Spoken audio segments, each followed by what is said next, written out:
আসসালামু আলাইকুম everyone, welcome সবাইকে নতুন একটি ভিডিওতে। আজকে আমরা যাচ্ছি মাতারবাড়ি বিদ্যুৎ কেন্দ্র দেখতে, যেটা চট্টগ্রাম বিভাগের কক্সবাজার জেলার মহেশখালী উপজেলার মাতারবাড়ি ও দলঘাট ইউনিয়নের 1714 একর জমিতে এই বিদ্যুৎ প্রকল্পটি নির্মাণ করা হচ্ছে।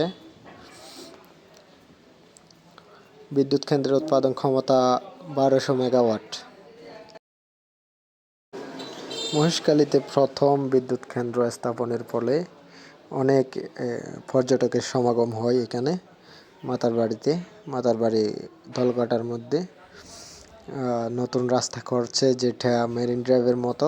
আর ব্রিজটা হচ্ছে মূলত কোহলিয়া নদীর উপর দিয়ে গেছে, যেটা দুই পাশেই রয়েছে চিংড়ির ঘের, মাছের ঘের আর কি। এখান থেকে অনেক মাছ রপ্তানি করা হতো আমাদের মহেশখালী থেকে। অনেক মানুষের উৎপাদন ক্ষেত, যেখান থেকে অনেক টাকা আয় করা যেত। মহেশখালীর মানুষের প্রধান আয়ের উৎস ছিল এই মৎস্য আর লবণের মাঠ।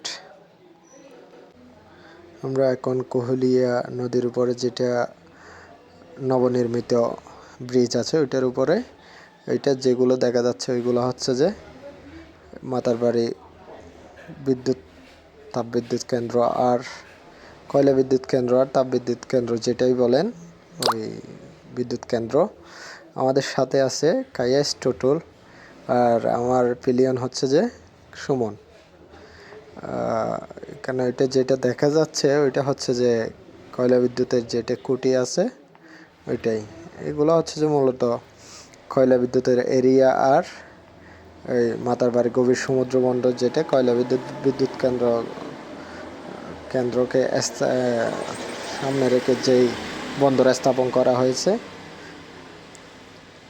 আর মূলত এটা বঙ্গোপসাগরের কূলগে সেই নির্মাণ হচ্ছে মাতারবাড়ি বন্দর। প্রথম দিকে মাতারবাড়ি তাপবিদ্যুৎ কেন্দ্রের জন্য একটি ক্যাপটিভ জেটি নির্মাণের মাধ্যমে শুরু হয়েছিল এবং পরবর্তীতে বাংলাদেশ সরকার পূর্ণাঙ্গ বাণিজ্যিক বন্দর গড়ার প্রকল্প গ্রহণ করেছিল।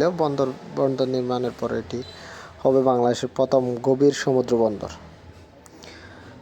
অনুমান করা হচ্ছে প্রথম ধাপে বন্দর ও পণ্য পরিবহনের জন্য সড়ক নির্মাণ সহ খরচ হবে 17,777 কোটি থেকে 20,000 কোটি হবে।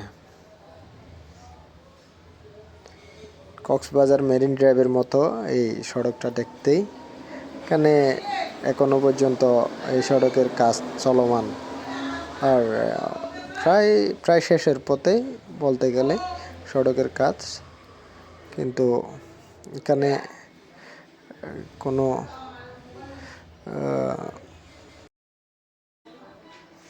যাওয়া যাক এর পাশে, দেখি আজকে মানুষ কেমন জন, পর্যটকের কেমন ভিড়।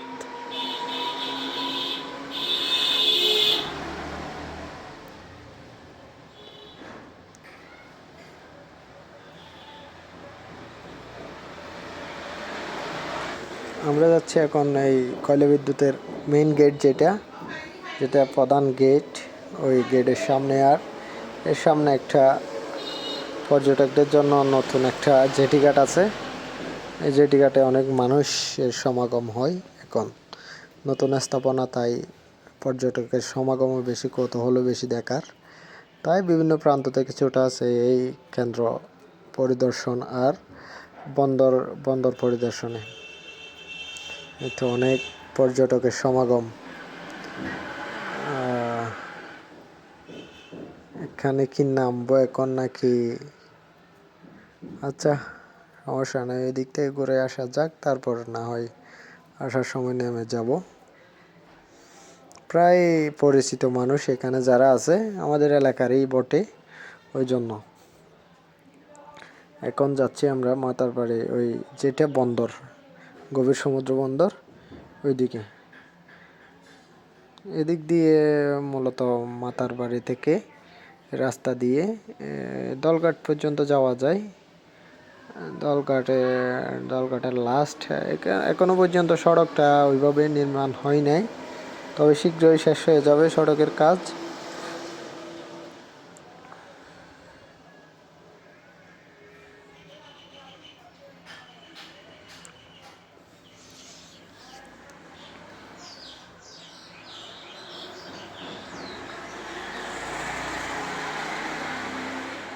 এখনো পর্যন্ত কাজ চলমান। তাই এদিক দিয়ে সোজা যাই, দলগাড়া যাবে এদিকে, স্থাপন করা হওয়ার রাস্তা। আর এদিক দিয়ে যাবে যে এখন যেটা রাস্তা আছে দলগাড়ে যাওয়ার, এদিক দিয়ে যাই। আর সামনে আছে গভীর সমুদ্র বন্দর, যেগুলা দেখা যাবে।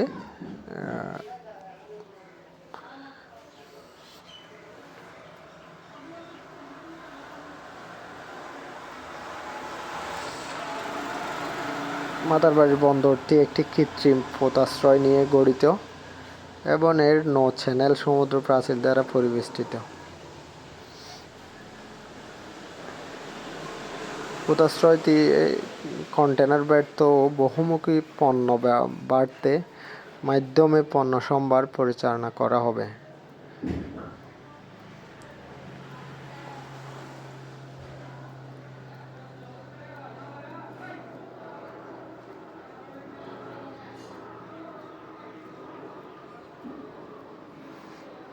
রাস্তায় অনেক বালি, গাড়ির চাকাগুলো পিচ্ছিল ভাবে হয়ে যাচ্ছে।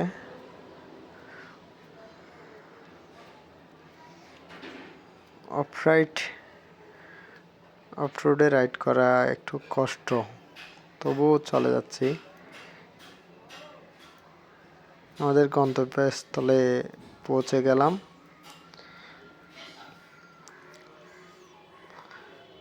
সমুদ্র বন্দরের গভীর এই সমুদ্র বন্দরের 16 মিটার গভীরতা থাকবে এবং জোয়ারের সহায়তায় যেটা সর্বোচ্চ 18 মিটার, যা